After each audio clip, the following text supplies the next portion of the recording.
esta reunión que terminó siendo los jueves, el último jueves de cada mes, fue la manera que encontramos, que fue surgiendo, ¿no? De mantener los lazos, ahora que no nos podemos juntar físicamente, que no sabemos por cuánto tiempo va a ser, es una forma de presencia, y quedó el último jueves de cada mes también con la idea de dar una regularidad y una frecuencia, y en esas, ¿me están escuchando bien? Sí. Y Sí. en esas reuniones ya, bueno, vinimos hablando Tendríamos que de varios cerrar todos el supuestos, micrófono. de series, de realidad, de fake news, tolerancia, cansancio pandémico. Y la idea fue ir encontrando temas que nos toquen a todos de alguna manera. O sea, no es un grupo de autoayuda, esto yo lo reitero cada vez, no se vende nada, no vendemos nada, no bajamos línea política, ni religiosa, ni moral. Tenemos distintos pensamientos, distintas, no sé si ideologías, pero distintas orientaciones, y no estamos obligados a estar de acuerdo, pero tampoco estamos condicionados a pelearnos por el hecho de pensar diferente. La idea fue siempre encontrar justamente un punto de encuentro, ¿no? En la diversidad, teniendo como base esta cuestión de que nacimos en Argentina y estamos en San Pablo, que es lo que nos tiene como el elemento común para todos, ¿no? La idea, bueno, es cada uno aportar un poco alrededor del tema, cada uno se lleva lo que sienta que le sirva, y bueno, y comparte lo que tiene para compartir. La dinámica un poco es ir haciendo unas presentaciones de los temas. Hoy el tema es dinero en pandemia, cómo mantener el equilibrio. Celia, que es psicoanalista, disculpa Celia, ya me aportuguesé, va a hablar sobre la implicancia de las deudas y el uso del dinero en la psiquis y viceversa, cómo el uso del dinero condiciona modos de pensar y también cómo modos de pensar condicionan el uso del dinero. Claro que es una presentación muy a grosso modo que estoy haciendo, ella lo va a hablar en detalle. Yo como periodista voy a comentar un poco esta cuestión de la educación financiera que se está hablando cada vez con más insistencia. En España ahora se pidió al Ministerio de Educación que se incluya educación financiera como una materia en todos los niveles de educación. Entonces esto habla también de un avance de esta cuestión en términos generales. Y Franco, un economista, trae cuestiones de finanzas personales y de desarrollo en Latinoamérica. Franco, yo presento así de manera general, obviamente que lo vas a desarrollar más en detalle. Y Damián, que es el presidente, nuestro moderador, va a dar la palabra a cada uno de los participantes cuando terminemos esta parte, que van a ser unos 10 minutos cada uno. Esa es la idea para que tengamos todos una noción de cuánto tiempo podemos estar aquí. Si es menos tiempo, todo bien. Y después abrimos para una ronda de intercambio, preguntas, aportes, lo que fuera. Así que básicamente eso, la idea es terminar a las 9 y con los contenidos que tenemos, y después, si se extiende, queda a criterio de todos. Entonces, Damián, la palabra contigo. Buenas noches, gente. Bueno, para que nos salga más o menos ordenado, apaguemos todos, cerremos todos el micrófono cuando no nos toque hablar. Cuando sea la parte en la que cada uno charle y tenga sus 2 minutos, yo les voy controlando el tiempo para que todos tengamos el mismo tiempo para charlar. Y cuando tenga que redondear, cuando falten unos segundos, les voy a hacer un señal de redondear. Para, bueno, uno pueda cerrar la idea sin que te corten el micrófono. Bueno, como Carlos dijo, esto surgió un poco para no perder el lazo, no perder el vínculo. Necesitamos el vínculo con otras personas, necesitamos la comunicación, y fue una idea que se le dio ese padrón de todos el último jueves, para que sea un mínimo y poder cumplirlo, que no sea algo exagerado y poder cumplirlo. El tema de hoy, como dijo Carlos, es el dinero. Yo no me voy a extender mucho, se suponía que hablase 10 minutos, pero soy como esos panelistas que nadie sabe por qué están. Franquito tiene una razón de ser, Carlos está... después hablaré en mis 2 minutos como todo el mundo y diré... así que voy a empezar pasándole a Celia. La voz, la palabra, se le da contigo. Bueno, yo desde mi lugar traigo un poco esta cuestión de cómo se interrelaciona la vida financiera y la vida misma, y cómo todo eso se toma como un todo, porque no son cosas que pueden estar separadas. Entonces, la pregunta que tal vez sea importante, y una cosa, yo no quiero traer conocimientos, a mí lo que me gusta es instigar para pensar. Entonces yo no voy a traer nada muy elaborado teóricamente, sino creo que este es un espacio bárbaro para que pensemos juntos y para que intercambiemos cosas juntos. Entonces, en ese sentido, está ese dicho de el dinero no trae la felicidad, pero calma los nervios. Y es importante pensar si es el dinero el que calma los nervios o es el dinero el que trae una salud eh, emocional, o es la salud emocional la que también trae un equilibrio financiero. Cómo se van jugando e interrelacionando esas dos cosas. Y para eso yo les traje, a mí siempre me gusta leer alguna cosita, entonces les traje una anécdota que trae Lacan en uno de sus seminarios, es un oral, no lo tengo a Agustín para que cuente la anécdota, que seguramente la contaría mucho más graciosa, pero bueno, yo la voy a leer. En esa anécdota, un personaje da un pedigüeño algún dinero del que éste tiene necesidad para hacer frente a no sé qué deuda a sus vencimientos. Al volverlo a encontrar al día siguiente en un restaurante, a punto de ofrecerse lo que es considerado como el signo de un gasto suntuario, un salmón con mayonesa, le dice con un acentito vienés que Buenas puede noches, dar buenas noches. el tono de la historia. Hola, Alejandro. Hola, ¿Cómo? ¿cómo andan? ¿Cómo le va? ¿Cómo? ¿Es para esto que te he dado el dinero? ¿Para regalarte un salmón con mayonesa? A lo cual entonces el otro entra en el chiste y responde, pero entonces no entiendo. Cuando no tengo dinero, no puedo comprar salmón con mayonesa. Y cuando lo tengo, tampoco puedo comprarlo. ¿Cuándo entonces comeré salmón con mayonesa? Soy malísima para contar chistes, pero la cuestión es pensar que el dinero no es simplemente dinero, sino cuánto está asociado a satisfacciones y frustraciones. Porque el dinero es colocado por Freud en ecuaciones fálicas, y para Lacan, o dinero es un significante fálico. ¿Qué es lo fálico? Lo fálico es lo que tiene un plus de significación. Es aquello que es importante, aquello que a veces se considera poderoso. Por ejemplo, a veces un auto tiene una significación fálica, porque es aquello que tiene algo más de significación y que nos da la ilusión de que nos trae una satisfacción. En ese sentido, cómo se maneja el dinero también tiene que ver cómo se manejan las limitaciones y cómo se manejan las frustraciones. Yo no lo até, Brenda, como tendría que haber atado. Yo no até a mi perro como te ataste al gato. ¿Cómo se manejan las limitaciones y las frustraciones?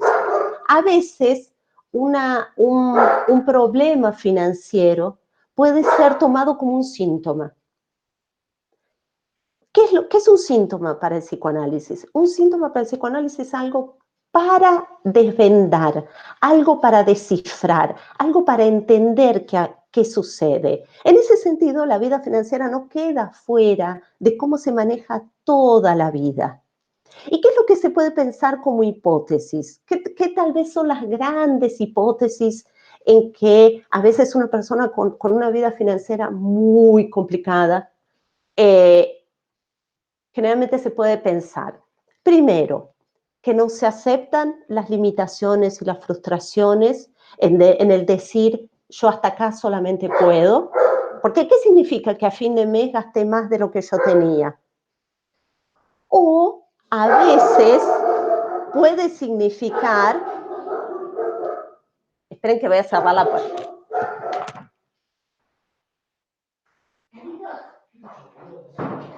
Problemas técnicos que pueden pasar. Problemas con los vecinos. Bueno, o a veces, y muchas veces yo he encontrado eso, puede significar hasta un boicot. ¿Viste esa persona que está siempre enredada y como que nunca puede salir? A veces inconscientemente eso puede ser un boicot. Lógicamente, uno siempre estudia el caso a caso. Y caso a caso es lo que significa el dinero y las finanzas en cada historia particular. Porque, por ejemplo, no es lo mismo que no le alcance a alguien que realmente no gana lo suficiente para cubrir las necesidades básicas, aquel que podría cubrir las necesidades básicas y de todas maneras se termina endeudando. Entonces, bueno, ese es un panorama de lo que yo quería traer, que es muy breve, que es esto del dinero ligado a la satisfacción o a ilusiones de satisfacción, y en cómo se maneja las finanzas también interfiere en cómo se maneja la vida, o cómo se maneja la vida también interfiere en cómo se manejan las finanzas. Como un todo, el sujeto es un todo, donde todos los factores influyen. Bueno, esa era mi contribución para que nos ayude a pensar.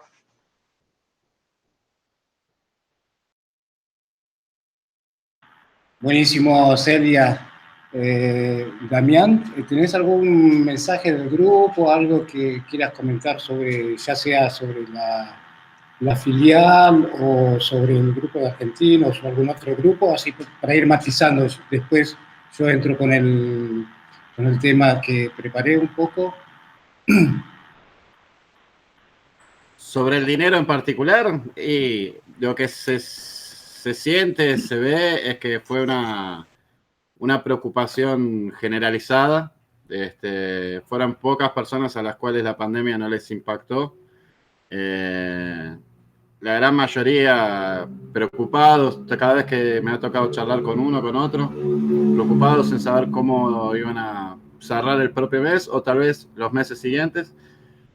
Y un poco al que le ha pasado al revés, que ha tenido que ocultarlo un poco. Tal vez en un momento hubo gente que en la parte financiera esta pandemia le cayó bien y la tuvo que ocultar un poco la situación, no mostrarla tanto. Eso son cosas que noté en los grupos. No sé si... Buenísimo.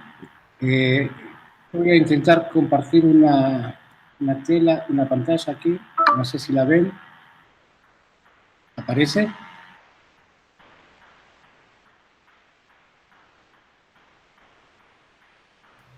No, no se ve, Carlos. Quizás demora, puede ser que tenga un delay. Ahí está, ahora sí. Ahí está. Buenísimo. Bueno, yo intenté hacer también algo, 8 minutos, para presentar el tema y básicamente la idea, argentinos en San Pablo, dinero en pandemia, cómo mantener el equilibrio. Un poco justamente por esto que decía, Damián, vos me tomás el tiempo, ¿no? Sí. Un poco lo que decía Celia, de que nuestros hábitos mentales nos llevan a tener determinados comportamientos, y particularmente nosotros que venimos de Argentina tenemos la marca, ¿no?, de que la deuda y el manejo del dinero es algo permanente en los últimos años, en las últimas décadas, y que siempre nos coloca en situación casi como cíclica de crisis, ¿no? Entonces tenemos muy asociada la idea de dinero con crisis. Y para empeorar, no tenemos educación financiera, no tuvimos. Tal vez en estos años comience a haber una orientación en ese sentido, pero hasta ahora no tuvimos. Entonces fuimos medio que aprendiendo, ya sea en familia o por experiencias propias, cómo manejarnos con las finanzas. Y un mito que tenemos, una idea general, esto no sé cómo le va a caer a Franco, al economista aquí, pero la economía como una ciencia exacta. Yo digo que es un mito porque si bien se basa en números, la economía refleja comportamientos, esos comportamientos que estaba mencionando al principio, ¿no? Que son los que adquirimos y vamos desarrollando a los ponchazos, como podemos aprender o cursando algunos, pero la economía en verdad refleja comportamientos macro y comportamientos individuales. Entonces, en todo ese universo de números y comportamientos y pensamientos e ideas, ¿qué nos ocurrió? Bueno, llegó ahora la pandemia que viene a trastocar todo ese tipo de conceptos que teníamos y todas las previsiones que teníamos, básicamente. Porque antes de la pandemia, ustedes se acordarán que tenían proyectos para 2020, para 2021 y para un futuro indefinido un poco más extenso, ¿no? Y todo eso quedó en suspenso. Quedó en suspenso para todos. Y hay como una tendencia a decir que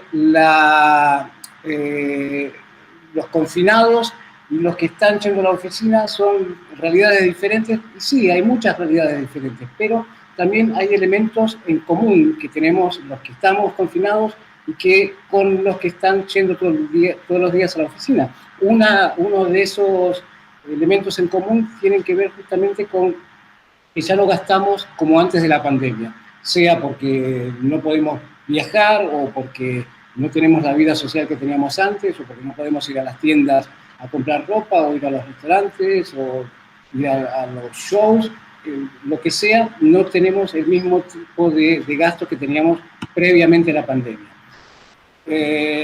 Y sin embargo, hay algunos comportamientos que nos vienen de antes de la pandemia que ahora, en este periodo, ya sea que estemos yendo a la oficina o al lugar de trabajo o estemos confinados, nos muestran cada vez de manera más evidente que esa cultura que habíamos adquirido de no tener una política de manejo del dinero concreta, organizada, nos llevaba muchas veces a gastar mucho, y que gastar mucho no necesariamente significa gastar bien.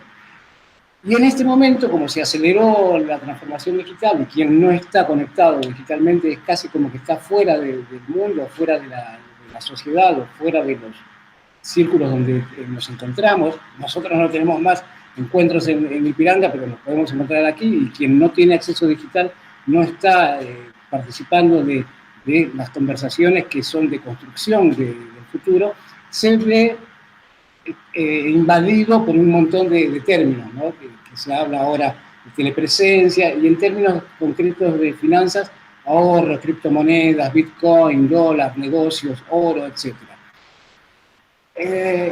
Yo hago esta comparación que no es de ninguna manera una expresión de gordofobia o nada por el estilo, sino ya van a ver cuál es el propósito de colocar que el consumo así exacerbado como podía existir antes, tiene que ver con muchas veces esos comportamientos desordenados al administrar las finanzas, y que el camino para salir de eso es aumentar la disciplina.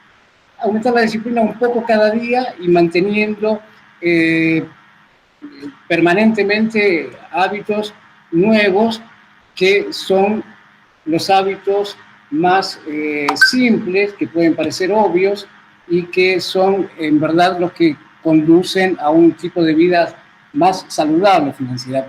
Yo reitero esto, que parecen obvios, parecen tontos, parecen boludos, por usar una palabra argentina bien clara, pero son principios básicos de toda educación financiera, toda evolución, toda construcción de cualquier patrimonio, cualquier proyección de inversión y demás, comienza con unos principios muy básicos, que son, primero, gastar menos de lo que se gana, ¿no? Invertir una parte de lo que se guarda y fijar metas de medio y largo plazo. En cuanto a gastar menos de lo que se gana, en general una serie de dictas, de tips, de recordatorios es preguntarse cuando uno va por impulso de consumo a ver si realmente necesito comprar esto, realmente es esto. Bueno, si fuera así, lo estoy encontrando al mejor precio, a la mejor calidad, en el mejor lugar, en las mejores condiciones. Y también una vez que lo adquiero o que ya decidí comprarlo, esto me va a servir por un largo tiempo o va a satisfacer apenas un pequeño deseo efímero que pasa en 2 horas o 3 días y me cuesta 8 meses de trabajo para pagarlo. Son cuentas muy básicas que ayudan muchas veces a frenar un impulso que está muy estimulado por el marketing, por la propaganda, por los medios, por el prestigio, por el estatus, por distintas cuestiones que no tienen en general nada que ver con nuestros deseos internos más auténticos, ¿no? Nuestras propias metas. En general trabajamos para otros, ya sea para el banco, para una empresa o para una agencia y no para nuestros propios intereses. Con lo cual, de alguna manera, estamos esclavizados y sin tener la libertad de decisión respecto de lo que queremos hacer, sino a través de un mandato que es de otros, ¿no? Y mucha gente cree que por gastar mucho está teniendo la libertad de manejar su dinero y en verdad está respondiendo a estímulos, gatillos mentales que no son los propios. Lo de invertir una parte de lo que se guarda tiene que ver con comenzar a generar un principio de patrimonio y hay diversas opciones, como ya comenté al principio. Hay una cantidad enorme y no voy a dar ningún tipo de orientación porque ese no es el propósito, pero sí la idea es estar atentos a que existen todas esas posibilidades, siempre con todos los cuidados y el estudio necesario para no caer en ninguna trampa, que también hay una cantidad enorme, sobre todo en esta época digital, y distintos perfiles. Uno no necesariamente tiene que hacerse rico en 3 años o hacerse rico o conseguir una estabilidad financiera o lo que fuera en un plazo corto. Hay perfiles conservadores, moderados, más arriesgados, y lo de fijar metas de medio y largo plazo en general es lo que más ayuda a que cada vez que vas a una situación de compra, a caer en la trampa de pagar algo que vas a tener que después afrontar por mucho tiempo y no vas a tener la libertad de decidir otras cosas, es un recordatorio bien interesante. Entonces, bueno, la imagen de un poquito antes era que no importa el punto de partida en que uno esté, lo importante es comenzar o mantener y continuar, porque los resultados se acumulan con la práctica. No es que voy a invertir mañana 10.000 reales en la bolsa y ya me paré para toda la década con lo que pueda conseguir. No funciona de esa manera, todos sabemos, y es uno de los mitos que se ha extendido, el de hacer dinero rápido y fácil cuando no heredamos una fortuna, digamos, ¿no? Ese es otro punto de partida, como colocaba Celia. No importa si uno está con mucho o poco, lo que importa es que se puede tener una vida financiera ordenada y sin pasar por las angustias, la ansiedad, el desequilibrio, que significa el no saber, el no tener previsibilidad respecto de cuánto dinero uno va a tener en adelante, y esto de mantener la visión a largo plazo tiene que ver con eso, de empezar pequeño, de ir aumentando, de manera que uno va consiguiendo esa libertad financiera. La pandemia va a pasar, yo lo que digo es que es mejor prepararse, aprovechar todo este tiempo en que por fortuna uno tiene menos chances, menos oportunidades de gastar y más posibilidades de ahorrar, ¿no? Y de diversificar la aplicación de dinero y prepararnos construyendo nuestra libertad financiera, que tiene que ver con lo que realmente queremos nosotros, y no aquel mandato que viene gatillado desde la publicidad, desde el marketing, desde las estructuras de promoción del estatus o del prestigio por el consumo, sino por lo que uno realmente quiere tener una vida plena, próspera, darse gusto. Carlos.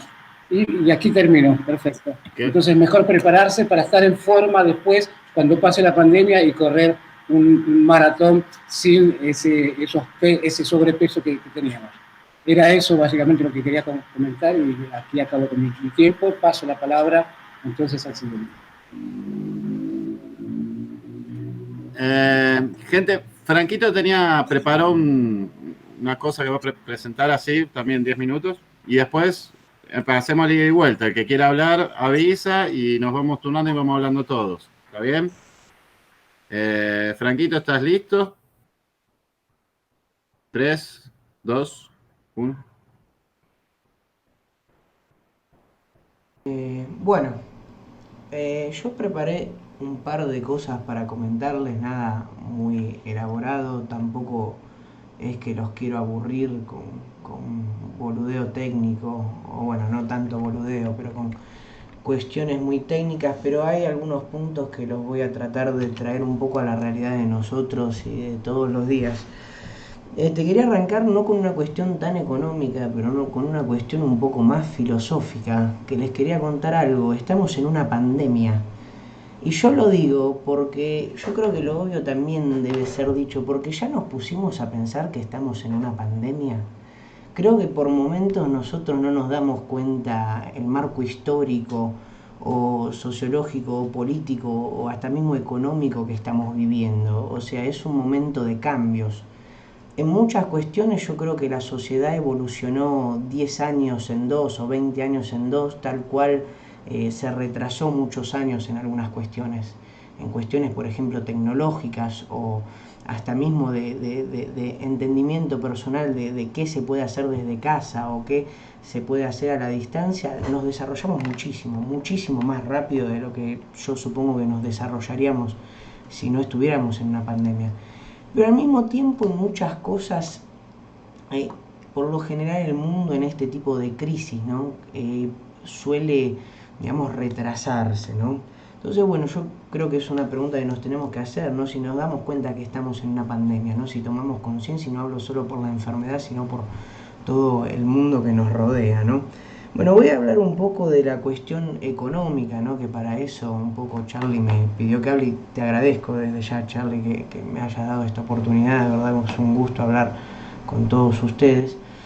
Y la cuestión económica, no puedo dejar de hablar un poco de cuestiones monetarias en tiempos de pandemia, pero yo he notado en los últimos tiempos y en esta pandemia me he dedicado a entender un poco más la cuestión microeconómica, que es muy importante el entendimiento en estos tiempos, porque se han notado patrones muy similares a tiempos de grandes crisis económicas. Por ejemplo, ¿ustedes saben por qué suele haber un pico de emisión monetaria durante estas crisis? Hay dos motivos principales. ¿Alguien se atreve a dar una opinión sobre por qué? O si no puedo seguir, no hay problema. Por dos motivos, y eso depende también del contexto de país en el que uno se encuentra. Si pensamos en Latinoamérica, por ejemplo, el año pasado mucho se le habló a Alberto Fernández, también hubieron muchos comentarios en relación a la moneda paraguaya del presidente Mário Assef. En Brasil también hubo una cuestión de mucha inyección o la mayor inyección histórica en el caso de Brasil en la economía.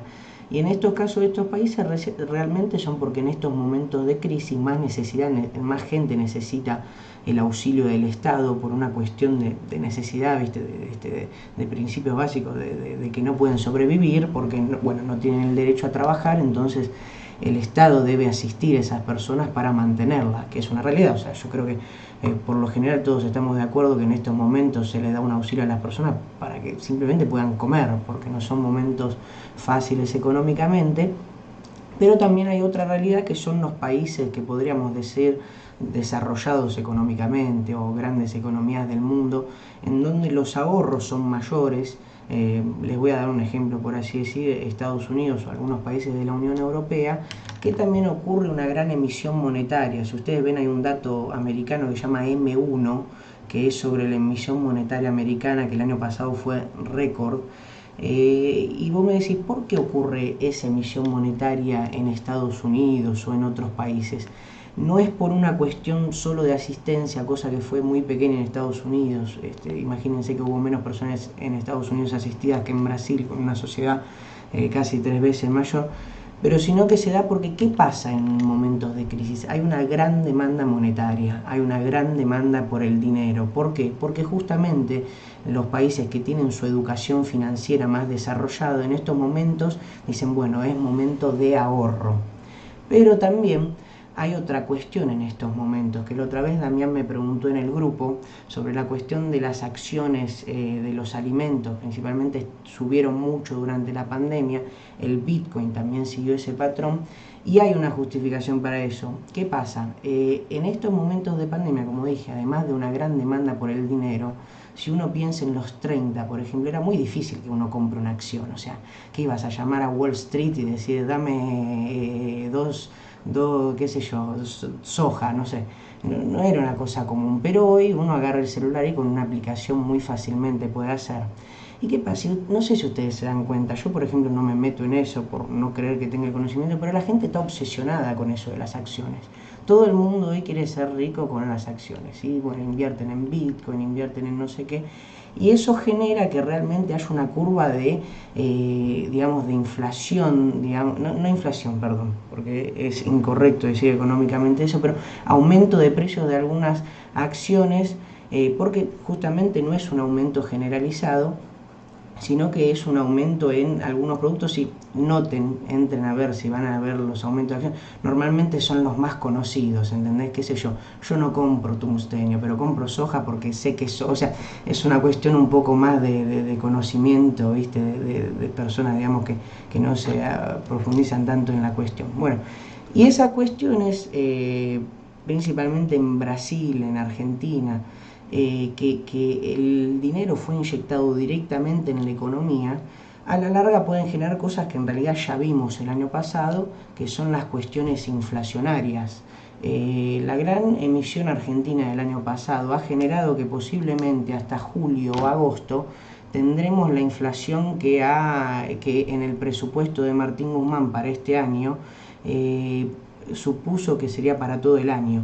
Y ojo, vos me decís, bueno, pero Argentina tiene inflación siempre, sí, pero el año pasado, por una cuestión justamente de asistir a las personas y de baja recaudación del Estado, se emitió muchísimo más de lo que se suele emitir, porque efectivamente necesitaban la plata, estaba muy complicada la situación y posiblemente va a haber inflación. Bueno, vamos a Brasil, que es en donde estamos.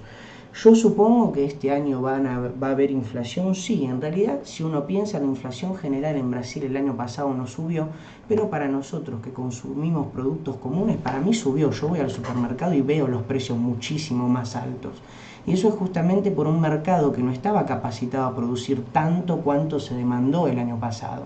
Porque recordemos que aunque la emisión en un primer momento se dé a las personas que cobran 600 reales y compran lo básico, esa plata se va desarrollando, llega a manos de personas que sí compran otros productos que son más caros y, bueno, la cantidad realmente, para que se dé una idea, hablando en números reales, la mayor emisión histórica, la mayor inyección histórica en la economía de dinero había sido por el Bolsa Familia, podríamos decir en los tiempos de Lulo Dilma, que eran más o menos 5.000 millones al mes, y el año pasado hubo una inyección con el auxilio emergencial de 50.000 millones al mes.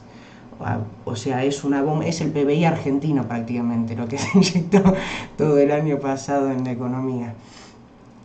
Cosa que, bueno, es algo que tiene sus efectos. Y yo aclaro, gente, independiente de mi ideología, yo no estoy en contra de esas cuestiones porque son cuestiones humanitarias ya, ¿no? En esos momentos de crisis el Estado tiene que tomar decisiones de otra forma, o sea, no se puede pretender que el Estado no asista a esas personas que realmente la sufrieron. Y tampoco no me quiero poner en una discusión política acá porque creo que no tendría sentido, sino estoy tratando de analizar un poco técnicamente todo lo que pasó.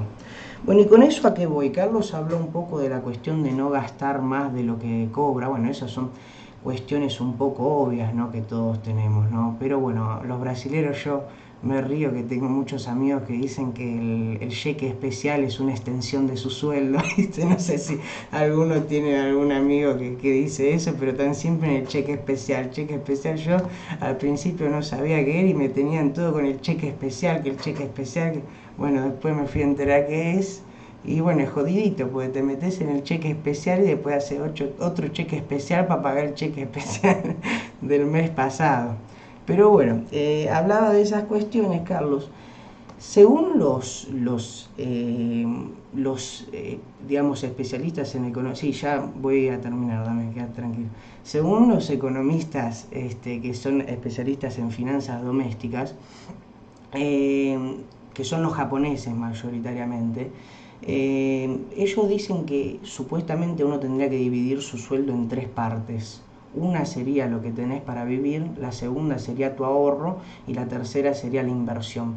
Pero es la realidad de todos nosotros usar solo 1/3 de lo que se cobra para sobrevivir, ni por lo menos la mía no, ¿no? O sea, yo creo que no es una realidad y no es una realidad del pueblo promedio, digamos, acá en Latinoamérica. Y bueno, ¿y qué recomiendo hacer? Yo les soy sincero, yo creo que este año y el año que viene son años para innovar, pero no para hacer grandes inversiones. O sea, por ejemplo, Celia, que es psicóloga, está muy bueno desarrollar un proyecto virtual con psicología, pero no es momento de grandes inversiones. ¿Por qué? Porque es muy difícil hoy saber cuánto se tiene que cobrar. Y eso es muy importante tenerlo en cuenta. Por ejemplo, Damián, que vende yerba, él hoy sabe más o menos cuánto tiene que cobrar porque es algo que compra hoy y vende en un mes. Pero si es algo que tiene que comprar un stock para un año, no se sabe bien Che, cuánto. Franquito, no quiero Sí. ser malo, pero Sí. ¿querés ir redondeando la idea? Sí, dame 2 minutos más, ¿sí? 2 minutos más que... No, porque quiero desarrollar un poco eso. Entonces, yo es lo que les digo, traten de ahorrar, traten de desarrollar un poco mejor sus finanzas, no tengan grandes gastos, no se endeuden a la larga porque los intereses pueden subir en un caso de inflación, ¿sí? Y puede llegar a planificar. Yo después les voy a pasar... yo tengo una planilla de planificación de gastos futuros que las voy a pasar, se las iba a mostrar ahora, pero Damián me caga pedos. Y lo último que yo quería decir, y te lo juro que es lo último, es que les recomiendo un libro que voy a pasar el PDF al grupo luego también, que es cortito, tiene 150 páginas, en un día 2 lo lees, que es de David Solá, que se llama Haciendo fácil lo difícil. Que David Solá es un educador, creo que es español, y yo leí ese libro cuando se trataba un poco de la cuestión educativa, pero tiene un concepto muy importante en el libro, que es el de la autorregulación. O sea, la importancia de que uno sepa autorregularse, que está directamente, vamos a hablar en buen criollo, que uno no se patine la guita, ¿sí? Así que bueno, le agradezco a Charlie, perdón por alargarme un poco, quería aclarar algunos conceptos y bueno, si alguien tiene alguna pregunta o algo, estoy abierto, sí.